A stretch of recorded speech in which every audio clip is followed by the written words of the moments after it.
is running around with his tablet. Of course, I'm seeing about dinner time because I usually like to have him eating as soon as he gets home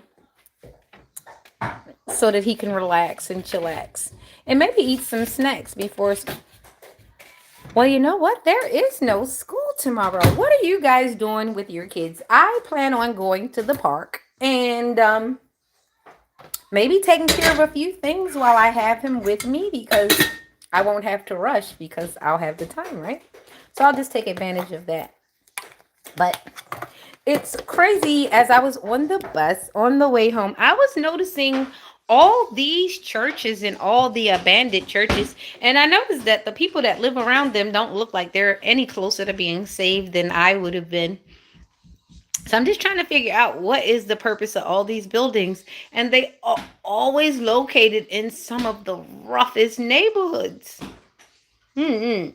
And then some of the churches look brand new, but they're still in really rough neighborhoods, and the people surrounding it look a little bit rougher. I don't know if there's something to that or not, but I've been counting them, and they're always surrounded by certain buildings. Something to that.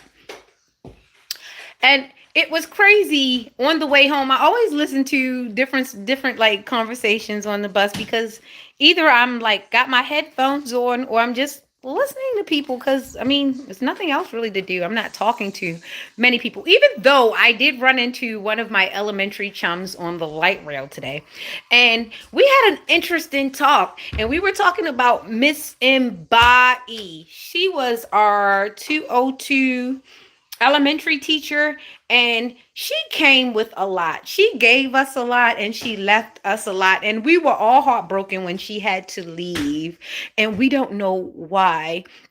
And part of me wants to think about maybe it was about apartheid or something like that, because she was definitely very cultural and I love the things that she taught us, but it just made me think back about those days, and how everybody went their way and certain people did certain things and certain people just freaking disappeared. Like, they're around, but they disappeared.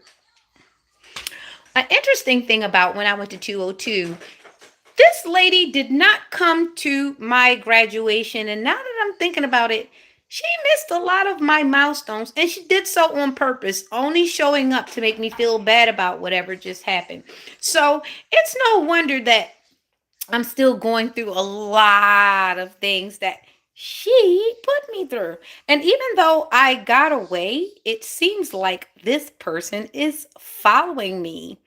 I have to double check all my mail now because they kept redirecting my mail. And it was very fishy when I kept finding my retirement statements on her dining room table. Like, who is helping you get my mail sent back to your home? And it's interesting to say I have a stack like this of a bunch of mail that I had to keep, because it took me almost a year to kind of get all of my things sent to my home, and I'm still having issues. I've even had a few people steal like monetary mail. The only thing that I can think of that consistently did happen is that every time my sister showed up, things left with her and she disappeared. And the only thing that would happen that would weird me out was she would always call me and say, well, I hope you check on your sister and I hope you do this. And I'm the baby of the family. So